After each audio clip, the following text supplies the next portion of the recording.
Last year's Samsung Galaxy S5 didn't look, feel, or act like much of a match for Apple's top-selling iPhone.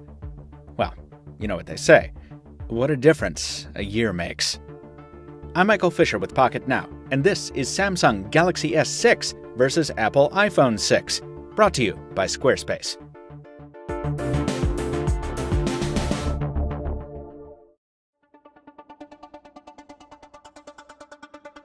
Everybody's thinking it, so let's just say it. The Galaxy S6 is visually very similar to the iPhone 6. From the position of the power and volume keys, to the home buttons with integrated fingerprint scanners, to the arrangement of ports and speakers on the bottom edges, the similarity is undeniable. Hell, even the SIM card slots are in the same place. Does this mean that Samsung stole Apple's design? Well, no more than Apple stole HTC's antenna implementation, or OnePlus stole the idea of wooden smartphones from Motorola.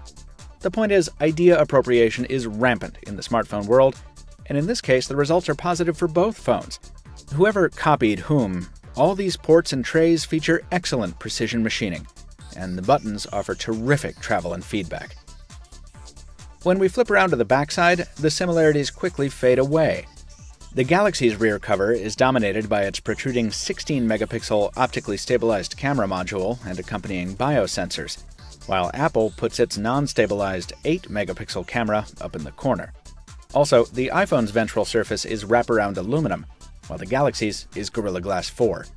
So while both are very smooth and comfortable to hold, the Samsung device is much more susceptible to fingerprints. Speaking of fingerprints, unlock these phones with the press of a thumb, and you'll get a pleasant surprise. Gone is the cumbersome swiping of last year's sensors. The Galaxy's new reader is just as quick, accurate, and comfortable as the iPhone's. Ever since the first Galaxy S, Samsung has made it a point to keep ahead of Apple in screen size, and nothing's changed in that regard. The S6's display is almost a half-inch larger on the diagonal and packs over 2.5 million more pixels for a much sharper picture. Whether you'll notice this added sharpness depends on how much 4K video you're watching on your phone, and whether or not you're using the Galaxy S6 as part of a Gear VR headset. You will almost certainly notice the Galaxy's deeper blacks and more saturated colors, though, the result of Samsung using its own Super AMOLED technology versus the IPS LCD of the iPhone. And that same tech gulf makes for a more versatile display on the Samsung. It can get brighter in direct sunlight and dimmer in the dark. As we discussed last week, comparing the iPhone 6 and new HTC One, iOS and Android are pretty evenly matched from an ecosystem standpoint. If you can find an app in the App Store, odds are you'll be able to find it in Google Play, and vice versa. Responsiveness and app launch times are comparable here as well. While Android still has some annoying pauses in often accessed corners like the multitasking view, the differences are minor enough that most people probably won't notice. The important disparity is in the interface design. Commenters chafe when I say it, but it's true. Out of the box, iOS is the simpler interface.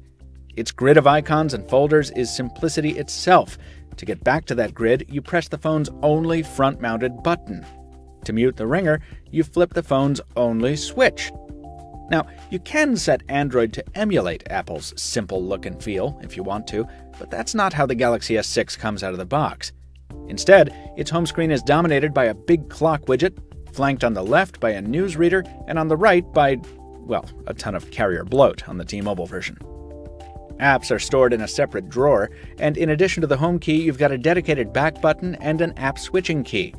Oh, and good luck figuring out the ringer settings, now that Android Lollipop has screwed them up completely. But Android is also smarter in some ways. Its dedicated back key makes it easier to use with one hand, because iOS still insists on putting its back buttons on the upper left corner of most apps.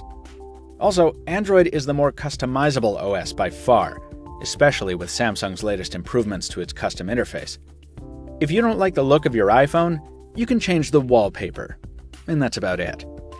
You can't even decide where you want individual icons to be, because iOS will always stack them from upper left to lower right. Meanwhile, the Galaxy lets you change nearly every corner of the software. Layout, icons, widgets, shortcuts, all of it is fair game. If you want to load custom ringtones or images, you've got direct access to the file system. If that sounds too complicated, You can change the look and feel en masse with a click of a button thanks to the new theme store. It's about philosophy. Android lets you make your phone your own. iOS seems to expect that you'll just be grateful to own an iPhone. Of course, a lot of people are grateful to own the iPhone, and iOS is a big part of that. It's not adaptable at all, but in my experience, it is more reliable. In just a week of using the Galaxy S6, I've had apps crash several times, popular ones like Instagram or Inbox. I've had background apps shut down even when I was actively using them to track exercise. Meanwhile, I can't remember the last time an app hard crashed on my iPhone 6. Considering how completely the Galaxy S6 outclasses the iPhone 6 in terms of specs, that's ludicrous. Simplicity isn't all bad. Optical performance is something the iPhone has been known for years, but Samsung has rapidly been closing the gap. The results are maddening if you're trying to crown a winner, but encouraging if you want a solid camera, because each of these qualifies. You'll find that Apple sometimes delivers richer colors and better contrast in lower light. Change up the scenery a little bit, and you start to see Samsung's warmer leanings. In this example, the iPhone delivers richer blues, while the Galaxy really amps up the reds. Turn on HDR and the Samsung, like nearly every other phone, beats the iPhone in terms of the amount of light it can extract from a scene. Also, Samsung's real-time HDR shows you what it's going to look like before you snap it, which is great. It's strange to see Apple, which pioneered the HDR effect on smartphones, now falling a bit behind in this regard. You don't even need the HDR mode to get a lot of detail from darker areas with the Galaxy, as this photo shows. Apple, once again, is content to allow more darkness if it means a more dramatic result. Zooming in, we also get to see Samsung's higher resolution sensor at work. The 16-megapixel Galaxy image is naturally sharper than the iPhone's 8-megapixel output, with less digital noise in the sky as well. Heading indoors, each phone gets its chance to shine, but I tend to slightly favor Samsung's pictures. In some, the iPhone almost seems a bit washed out, while the Galaxy brings dramatic contrasts and more saturation. Samsung's warmer bias sometimes works in its favor.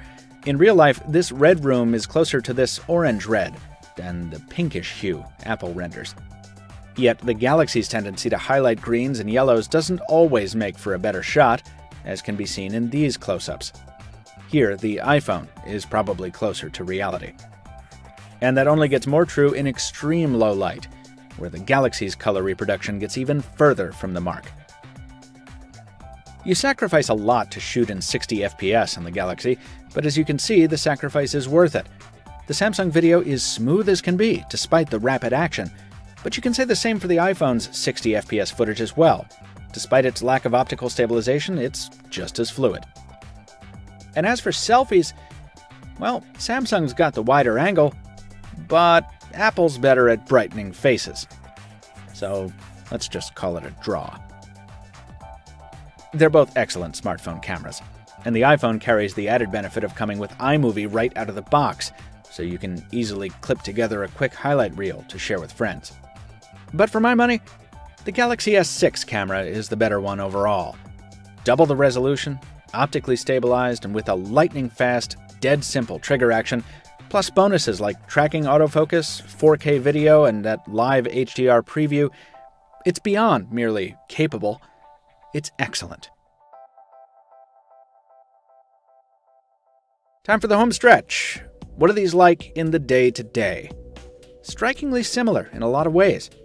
With speakers this close in exterior design, it's no surprise that volume is comparable. The S6 might have a slightly flatter sound, but they're both plenty loud. Same goes for the earpieces, and the construction around them is so similar that, what do you know, each one still pulls out the occasional hair if you wear it a little long. So, get a haircut, I guess? We're not ready to comment too much on endurance in this comparison. Our first S6 didn't do well against the 1M9, but it's since been swapped for a different unit, and a software update has landed as well, so we're reserving judgment until our full review. I can tell you that charging is a very different experience on the S6. Rather than Apple's tiny lightning cable, you've got the far more common, but decidedly non-reversible, micro USB. You've also got wireless charging on the S6, which ups the cool factor at least tenfold. And there's ultra power saving mode if things get really hairy. And lastly, there's the little stuff. The IR port on the Samsung lets you control your TV or home entertainment system. S Health is a lot like Apple Health, but on the Galaxy it's backed up by the dedicated heart rate monitor. And if for some reason you don't want to use any of these intense new features, Easy Mode is here to turn the Galaxy S6 into a $700 dumb phone. As usual, there's no one-size-fits-all recommendation here. They're both great phones for their respective platforms, and most people will decide which of these is the better fit based on ecosystem, iOS or Android. I called the iPhone 6 Excellence Exemplified in our full review, and I stand behind it. It's a great phone. But if you're on the cusp of buying your first smartphone, or you've been waiting for a good reason to make a jump from Apple to Android, there's almost no better device to do it with than the Galaxy S6. Some other phones are just as beautiful. Others have purer builds of Android. Still others come in more flavors, and many others are less expensive. But none of those have the particular blend of wins that the Galaxy S6 does. It is, once again, the iPhone's biggest threat, and this year, it's for good reasons. This comparison was brought to you by Squarespace and its new and simple version 7 drag-and-drop UI. Squarespace is the all-in-one solution that makes it fast and easy to create a beautiful website, blog, or online store for you and your ideas. Visit squarespace.com/pocket now for your free trial and up to 10% off. You'll be getting a good deal, and you'll be showing your support for Pocket Now while you're at it.